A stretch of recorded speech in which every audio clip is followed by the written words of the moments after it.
China വൻ കടക്കണിയിലാണ്. ഈ വിഷയം വിശദമായി പരിശോധിക്കാം.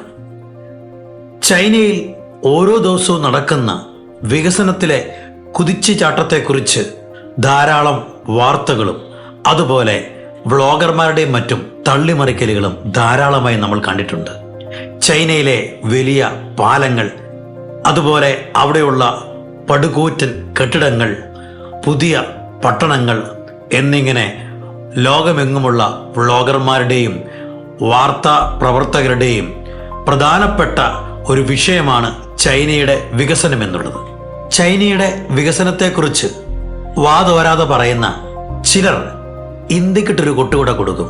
ഇന്ത്യ 20 വർഷം പിന്നിലാണ്, ചിലരാകട്ടെ 10 വർഷം പിന്നിലാണെന്നും അല്ലെങ്കിൽ 5 വർഷം വികസനത്തിൽ പിന്നിലാണെന്നും ഒക്കെ പറഞ്ഞു വയ്ക്കാറുണ്ട്. എന്നാൽ ചൈനയുടെ വികസനത്തിലെ വാസ്തവം എന്താണ്? ഇത് നിമിത്തം ചൈന നീങ്ങുന്ന വലിയ കടക്കണിക്ക് കാരണമെന്താണ്? ഇത് നമ്മൾ ഇന്ന് വിശദമായി പരിശോധിക്കുകയാണ്. ജനാധിപത്യമില്ലാത്ത, പാർട്ടിയുടെ ആധിപത്യമുള്ള, ഏകകക്ഷി ഭരിക്കുന്ന ഒരു രാജ്യമാണ് ചൈന. ചൈനയിലെ ഓരോ പ്രവിശ്യയിലും ഓരോ ഭരണാധികാരിക്കും ഗവൺമെന്റ് ഒരു നിശ്ചിത ടാർഗറ്റ് കൊടുത്തിട്ടുണ്ട്.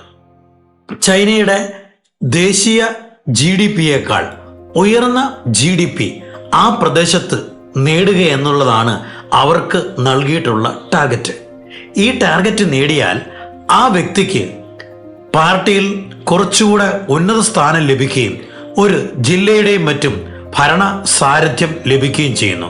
അവിടെയും മികച്ച പ്രകടനം GDP ഉയർത്തിക്കൊണ്ടുവരുന്നതിൽ ചെയ്യാൻ കഴിഞ്ഞാൽ അദ്ദേഹത്തിന് ഒരുപക്ഷെ ചൈനയുടെ ദേശീയ ഗവൺമെന്റിലെ ഒരു മന്ത്രിതലത്തിലേക്കൊക്കെ ഉയരാനായിട്ട് കഴിയും. മറ്റൊരു രീതിയിൽ പറഞ്ഞാൽ ഒരു പ്രാദേശിക ഭരണകൂടത്തിന്റെ പ്രഥമമായ കർത്തവ്യങ്ങളിലൊന്ന് GDP വർദ്ധിപ്പിക്കുക എന്നുള്ള ടാർഗറ്റാണ്. ചൈനയുടെ പ്രത്യേകത അനുസരിച്ച് ഒരു പ്രാദേശിക ഗവൺമെന്റിന്, ഉദാഹരണത്തിന് ഒരു മുനിസിപ്പാലിറ്റി അല്ലെങ്കിൽ പഞ്ചായത്തിന് കിട്ടുന്ന ആകെ നികുതി വരുമാനത്തിന്റെ 50% മാത്രമേ അവർക്ക് ഉപയോഗിക്കാൻ കഴിയൂ. ബാക്കി 50% സെൻട്രൽ ഗവൺമെന്റിന് കൊടുക്കണം. ഇങ്ങനെയുള്ളൊരു അവസരത്തിൽ വികസന പ്രവർത്തനം നടത്തുക ഒരു വലിയ വെല്ലുവിളിയാണ്. എന്നാൽ ഇതിനുവേണ്ടി ചൈന സ്വീകരിച്ചിട്ടുള്ള മാർഗം ഏതൊരു മലയാളിക്കും അറിയാം. കാരണം കേരളത്തിൽ ഒരു മാതൃകയുണ്ട്. അതിന് നമ്മൾ കിഫ്ബി മാതൃക വികസനം എന്ന് പറയും. കേരളത്തിലെ ഒരു മുൻ ധനകാര്യ വിദഗ്ധനായ മന്ത്രി ചെയ്തു വെച്ച ഒരു പദ്ധതിയാണ് കിഫ്ബി. കാരണം കേരള ഗവൺമെന്റിന് ഒരു നിശ്ചിത പരിധിയിൽ കൂടുതൽ വികസനത്തിനു വേണ്ടി വായ്പയെടുക്കാൻ കഴിയുകയില്ല. ഇതിനെ മറികടക്കുവാനായിട്ട് കിഫ്ബി എന്നുള്ള ഒരു പദ്ധതി രൂപീകരിക്കുകയും ഈ കിഫ്ബി ധാരാളമായി ബോണ്ടുകൾ പുറപ്പെടുവിക്കുകയും അങ്ങനെ ധാരാളമായി പണം സ്വരൂപിക്കുകയും ചെയ്യുന്നു. ഇങ്ങനെ പൊതുവിപണിയിൽ നിന്നും കടമെടുക്കുന്നതിലൂടെ കേരളത്തിന്റെ ആഭ്യന്തര കടം കുതിച്ചുയരുമ്പോൾ തന്നെ കേരളത്തിന് ഗവൺമെന്റിന് എടുക്കാൻ കഴിയുന്നതിനപ്പുറത്ത് പണം കടമെടുക്കാൻ കഴിയുന്നത് പോലെ ചൈനയിലെ പ്രാദേശിക ഗവൺമെന്റുകൾ ഇതുപോലൊരു തന്ത്രമാണ് പ്രയോഗിക്കുന്നത്. നിയമപ്രകാരം ചൈനയിലെ മുഴുവൻ ഭൂമിയുടെയും ഉടമസ്ഥൻ ഗവൺമെന്റാണ്. അപ്പോൾ പ്രാദേശിക ഗവൺമെന്റുകൾക്ക് ധാരാളം സ്ഥലമുണ്ട്. എന്നാൽ ഇവയ്ക്ക് വികസന പ്രവർത്തനം നടത്തുവാനുള്ള പണമില്ല. കാരണം നികുതിയുടെ 50% സെൻട്രൽ ഗവൺമെന്റിന് കൊടുക്കണം. അതുകൊണ്ട് അവർ ചെയ്യുന്ന ഒരു മാർഗമുണ്ട്.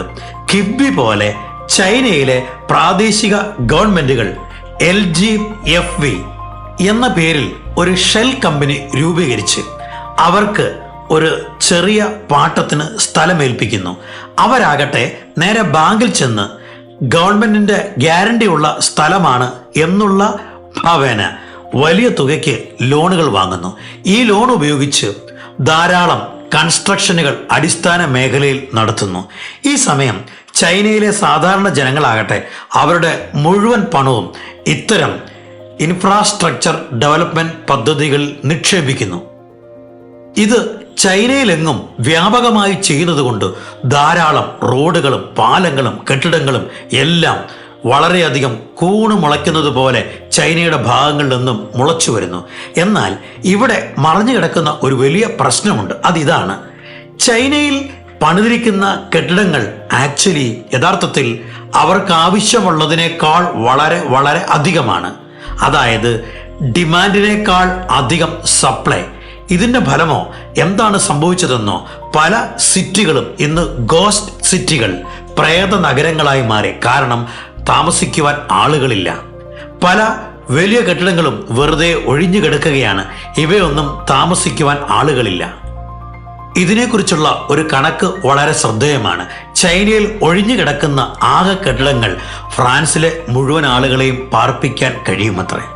ഇങ്ങനെ വൻതോതിൽ കെട്ടിടങ്ങൾ പണിതു കൂട്ടിയപ്പോൾ ഇവയുടെ ലോൺ തിരിച്ചടയ്ക്കുവാൻ കഴിയാത്ത സാഹചര്യം ഉണ്ടാവുകയും പ്രാദേശിക ഗവൺമെന്റുകൾക്ക് ഇത് നടത്തിക്കൊണ്ടു പോകുവാൻ കഴിയാത്ത സാഹചര്യം വന്നപ്പോൾ ചൈന ദേശീയ ഗവൺമെന്റ് ഇടപെട്ട് ഇത്തരം കടങ്ങളിൽ ഒരു ക്രമീകരണം വരുത്തി. അതായത് വീണ്ടും പലിശ വർദ്ധിക്കുന്നു. പലിശ വർദ്ധിക്കുമ്പോൾ കൂടുതൽ വർഷത്തേക്ക്, അതായത് ഒരു വർഷത്തേക്ക് എടുത്തൊരു ലോൺ 2, 3, 4 വർഷത്തേക്കൊക്കെ നീട്ടിയെടുക്കുന്ന ഒരു പ്രക്രിയ നടപ്പാക്കി. ഇതുകൊണ്ടാണ് ചൈനയുടെ എക്കണോമി പെട്ടെന്ന് തകരാത്തതായി കാണുന്നത്. എന്നാൽ വാസ്തവത്തിൽ എന്താണ് സംഭവിച്ചത്? ചൈനീസ് ഗവൺമെന്റ് അവകാശപ്പെടുന്നത് അവരുടെ കടമെന്ന് പറയുന്നത്, അവരുടെ കടം GDP ഡെറ്റ് റേഷ്യോ 100% ഇത് വലിയ കുഴപ്പമൊന്നുമില്ല. കാരണം അമേരിക്കയുടേത് 128% ആണ്. എന്നാൽ ഓർക്കുക, നമ്മുടെ ഇന്ത്യയുടേത് 83.12% എന്നാൽ വാസ്തവത്തിൽ ചൈനയുടെ ഡെറ്റ് GDP റേഷ്യോ 300%.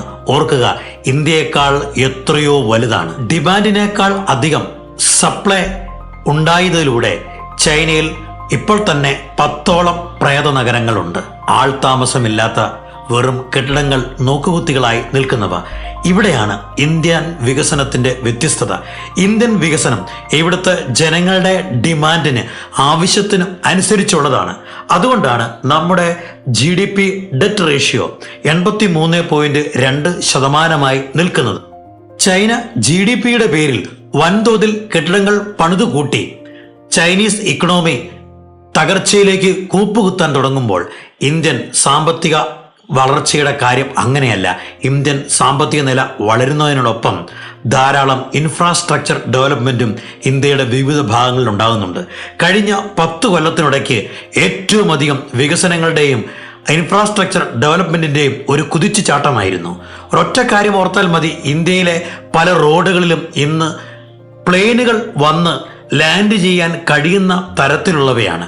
ഒരു കാലത്ത് ഇന്ത്യക്കാർക്ക് സ്വപ്നം കാണാത്ത വികസനം ഇന്ത്യ നടപ്പിലാക്കുമ്പോൾ ഒരു കാര്യം നിസ്സംശയം പറയാം, ചൈനയേക്കാൾ കൃത്യമായ ആസൂത്രണ മികവും ലക്ഷ്യബോധവുമുള്ള ഇന്ത്യൻ വികസന മോഡൽ വരുംകാലത്ത് ചൈനയെ മറികടന്ന് ഒരു ദിവസം ലോക രാജ്യങ്ങളിൽ ഏറ്റവും ഉന്നതമായി ഇന്ത്യ എത്തുന്നൊരു കാലം നിശ്ചയമായിട്ടും ഉണ്ടാകും.